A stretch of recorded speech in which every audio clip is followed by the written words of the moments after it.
All right, so Israel Adesanya is the UFC middleweight champion of the world again.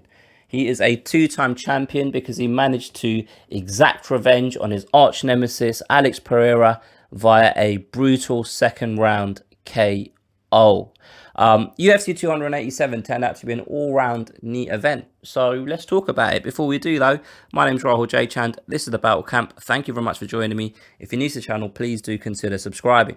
So look, man, if you look at this fight in isolation and the, 6, 7, 8 minutes, however long it went on, you see that Israel Adesanya had to overcome some adversity to get the win, right? But then when you plot this fight into the context of this rivalry and the previous three fights that these two men have had, to me, it makes this victory all the more impressive. And I think for me to kind of explain that point of view, I want to start during the media day event where Israel Adesanya sat in front of the media for 15, 20 minutes and answered questions. And looking at the way he kind of conducted himself and his persona during that kind of interaction, I kind of felt a little bit like I wasn't convinced by the outward kind of confidence that Israel Adesanya was showing. I noticed that he kept kind of using different slogans and sayings to answer questions, and I can't think of them all at the at the moment. But one that I can remember him saying, he said it a few times: I'm not here to keep scores. I settle them." And there's a few other bits and pieces a few other kind of statements that he made where I kind of got the impression, is he just trying to convince himself? Like, it didn't feel as though he was speaking from a place of understanding. I think understanding might be the wrong word. It didn't feel as though he was speaking from a place of this is how I really feel. It felt as if he was talking from a place of I need to say things to get a message across to let these people know where my mind's at, if that makes sense. And then I watched the pre-fight press conference, and again, he wasn't his happy, jovial self. He was very focused, zeroed in on the job at hand, and he seemed very kind of angry and uptight. And again, I was a little bit like, I don't know. I don't know whether this is the kind of mind state he needs to be in to secure the victory, Alex Pereira was his normal kind of stoic self in the lead up to the fight, and come fight night, right? I remember, like, I was sitting here watching it, and Israel Adesanya came out with that dog collar on that he'd been wearing previously. He wore it in the pre-fight press conference, and he came out to like some rock song or something, and even the way he kind of walked out, I was a little bit like, this guy seems like he's kind of he's on the edge. And in my mind, I felt as though he needs to be kind of a bit more relaxed and kind of execute a game plan. It looks as though he's just coming out here to have a scrap. Like, it's almost as if like he's accepted that there's a possibility that he might get knocked out. So before that happens, he's going to try and knock Pereira out rather than trying to outsmart him in the octagon. It's almost as if I got the impression that he kind of deep down felt that this guy's got my number. This guy's got my number, and I've got to fight out of character to beat him, right? That's the impression that I initially got, right? And then Pereira comes out, and I'll tell you what, man, his entrance, right? It's quite kind of what's the right word? His entrance is his entrance is quite kind of intimidating, right? The music, hey, hey, hey, hey, hey, hey, and then it's just like that kind of deep, kind of bassy kind of drums, and like a guitar comes in, and then he's just there kind of walking really, really slowly, expressionless. It's almost like he's some sort of killing machine from Terminator 2 or something like that. Do you know what I mean? And then he comes and he draws his bow and arrow back, and then he throws that combo, and he's out. He's walking. And it didn't even look like he'd been warming up at the back. Like, he didn't look like he had been warming up. He looked dry as a bone. Do you know what I mean? And yeah, the fight starts, and the first round, I felt as though Alex Pereira won that first round with the leg kicks. I felt as though he was imposing his will on Israel Adesanya, because he started to kind of, he could tell that he was that those leg kicks were kind of hurting Israel Adesanya. And then the second round came, and he landed a leg kick that buckled Israel Adesanya. And then he kind of started to close the distance, and he started to get a bit more kind of expansive with his combos, and he started throwing more, and he managed to kind of push Israel Adesanya up against the fence. And that's what happened in the first fight. That's how he beat him the first time round. And it almost looked as if though he was going for the kill. He was going to close the short show. He landed that knee, and he landed a couple of punches through Israel Adesanya's guard, and he went to throw that left hook, and that's just at that moment is when Israel Adesanya detonated his own right hook, and bang, it landed, and he hurt Alex Pereira. And then he threw another one, and just as Pereira was going down, he landed a left hand, and that's all she wrote. It was game over. And just when that happened, I kind of thought to myself, you know what? I've been sat here, right? Actually, when Israel Adesanya walked out, I picked up my phone, and because I looked at the odds for this fight prior, and I knew Israel Adesanya was a favorite, right? And I picked up my phone, and I thought, all right, I'm gonna bet the house. I'm gonna bet the house on Alex Pereira, because I can't see how Israel Adesanya is gonna do this, right?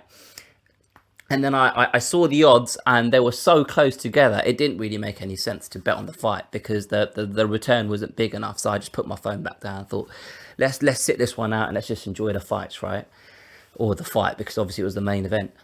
And when Israel Adesanya landed, that's when I came to the realization. That there's a reason why Israel Adesanya has achieved all that he's achieved.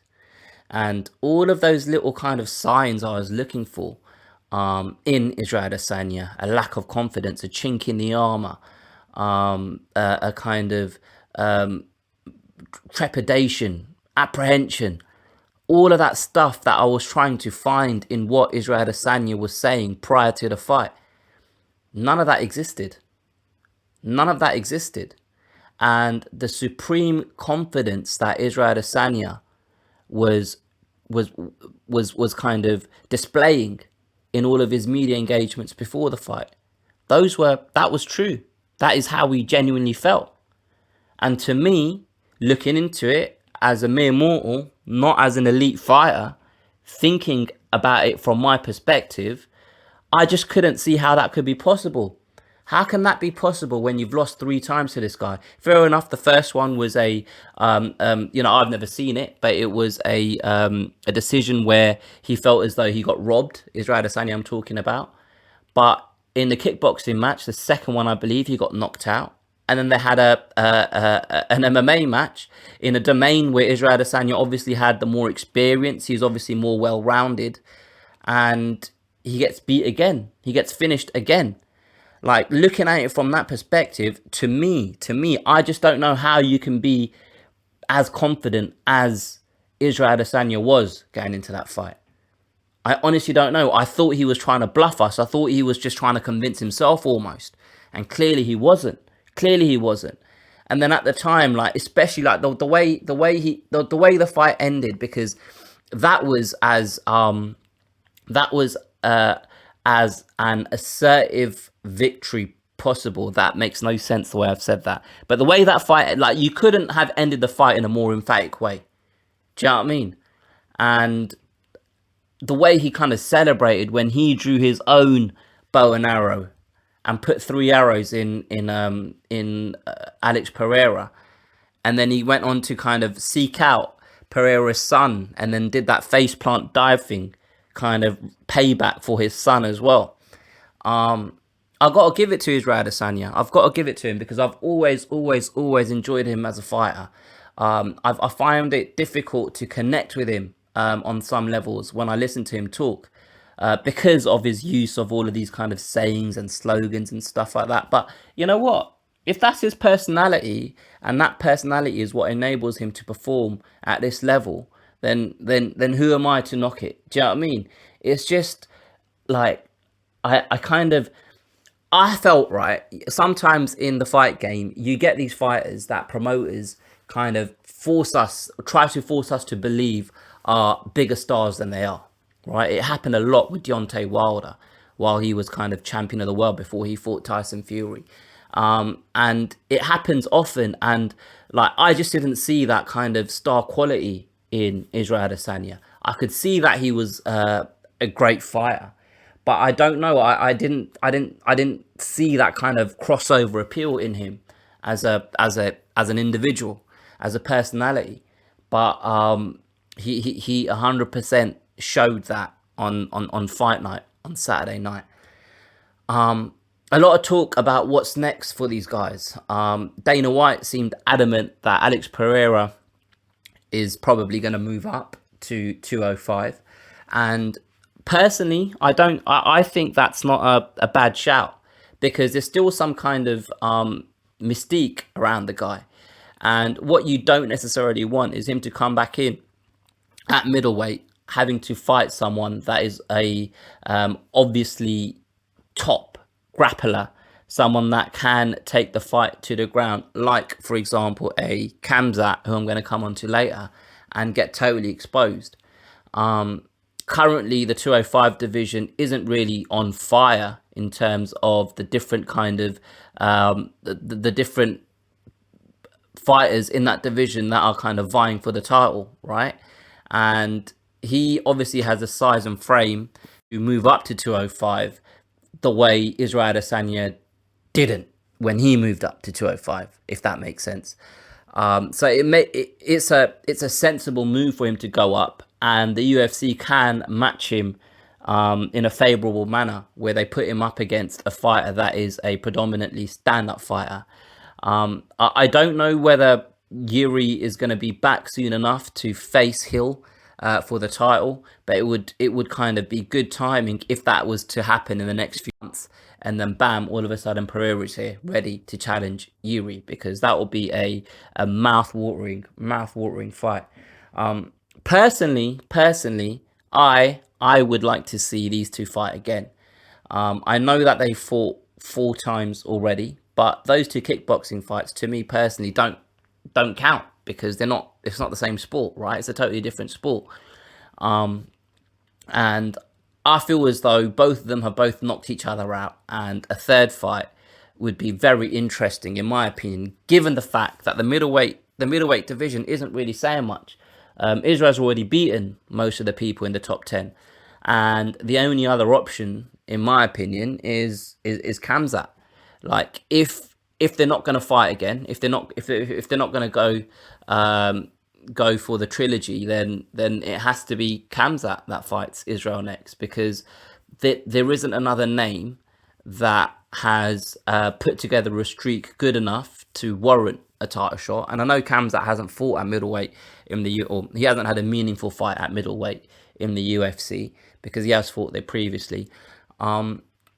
He has got the star quality, and he has got the resume at 170 pounds. And when I say resume, I know it's just obviously the Gilbert Burns fight, and the Kevin Holland. Those are the kind of the 2 big names that he's beaten at welterweight. But I mean, if you put his achievements on the table, I'd say that they're better than most people in the middleweight division. That are a fresh challenge to Israel Adesanya. The only other person that I can think of is Robert Whittaker, but Israel's already beaten him twice, so that's a difficult sell. But very, very, very, very impressed with Israel Adesanya, and I do believe he's added to his star power, and it will be interesting to see him in his next fight to see if that translates. The co-main event, Gilbert Burns against Jorge Masvidal, unanimous decision victory for Gilbert Burns. And watching that fight was a little bit depressing, to be honest, because Jorge Masvidal has this uncanny ability to convince me prior to a fight that he's going to go in there on Saturday night and put up a career-defining performance. Like, Whenever I used to listen to Tyrone Woodley, and I always compare Tyrone Woodley to fighters, because when I used to listen to Tyrone Woodley talk, whilst he was on his losing streak, it always felt as though he never took accountability for why he lost. There was always an excuse. There was always a problem, and he always kind of conveyed that he's that excuse, whatever the excuse might have been for the last performance, won't happen again. He never really. It felt as though he never really took any ownership for his losses. And Jorge Masvidal, on the other hand, you hear him talk, like I heard him talk to Joe Rogan, I heard him talk to Ariel Helwani prior to this fight, and he kind of spoke about how he was manhandled in the wrestling department against Kobe Covington, and he struggled there with Kamaru Usman, and he's been working on it, and he's been using the correct kind of training partners to improve, etc., etc. And the conviction in which he talks, like he takes ownership for his shortcomings, and he kind of has a logical explanation about how he's improved on those shortcomings, and that kind of leads you to a path where you think, you know what, this guy might actually come in there and do it, right? We all knew what Gilbert Burns is capable of, right? He's a welterweight fighter that's in his prime.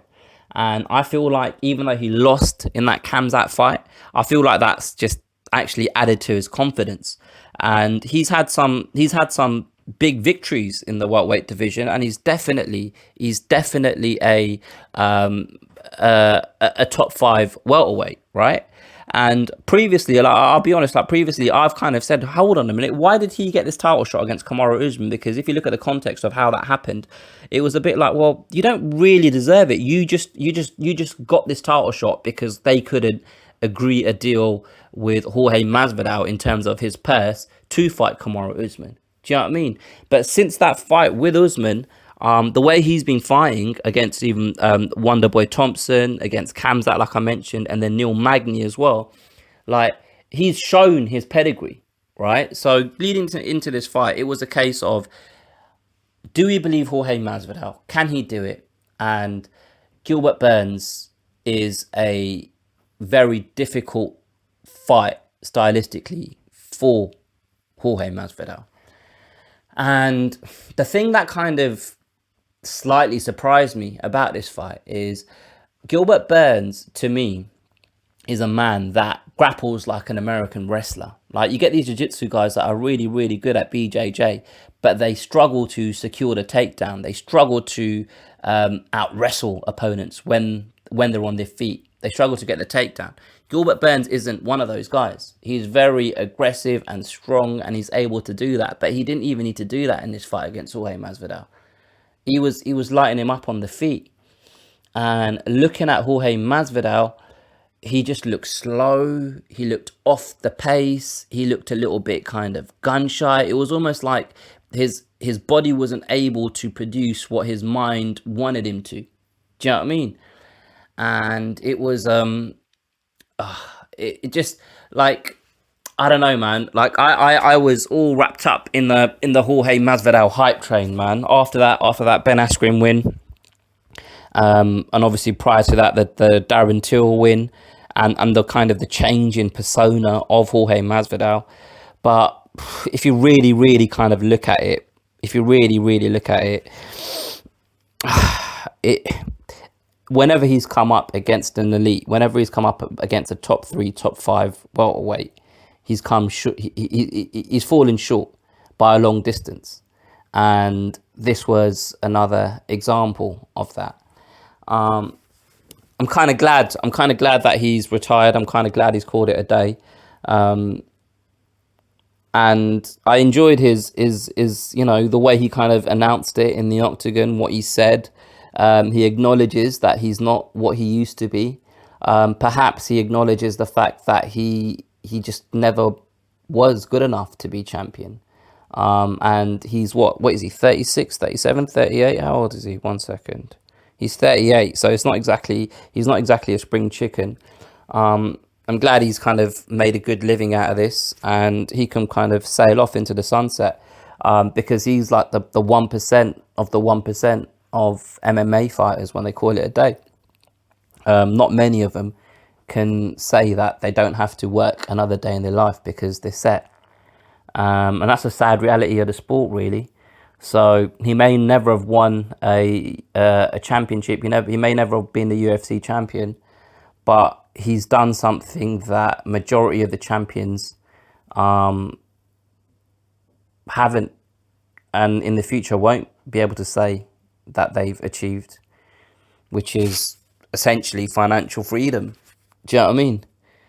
So fair play to Jorge Masvidal on that account. Yeah, it was an enjoyable card. Big win for Kevin Holland. That was that was a very good KO victory, and obviously he called out Jorge Masvidal after that win. Clearly that's not going to happen now. But Kevin Holland obviously is in a bit of a precarious position, man, because you know what Kevin Holland is to me? He's what Jorge Masvidal was. Because Kevin Holland is probably a top 10 welterweight and he can beat a lot of fighters on his day. But I can't see him translating the skills and talent and the personality that he has, the kind of star power that he has, into a championship winning run. I just feel like he'll fall short against the top of that division. Sorry, before I go, I just quickly want to talk about Gilbert Burns again, because I didn't kind of mention what's next for him. And the answer is I don't know, because he was there kind of campaigning to be the next backup fighter for what looks like it's going to be the next title match between Colby Covington and Leon Edwards. That's kind of what he wants to do next, and he was like, I'm not fighting unless it's a title shot in the post-fight press conference. But I'm sure that was kind of more heat of the moment stuff. I'm sure if the UFC don't take too kindly to those kinds of threats, even though Dana White did say that he's happy for Gilbert Burns to be the backup. So we'll see we'll see what happens. But Gilbert Burns, Bilal Muhammad, they're the two guys that deserve a title shot to me ahead of Colby Covington. So it'll be interesting to see how that division unfolds for the rest of the year. But yeah, those are my thoughts on the main event and the co-main event. Please feel free to share your thoughts below in the comments. If there's anything that you think that I haven't mentioned or addressed, please feel free to share your opinions, and I will definitely come back to you. Like I said, if you've enjoyed this video, please do subscribe, share it with a friend, and yeah, I'll catch you guys next time.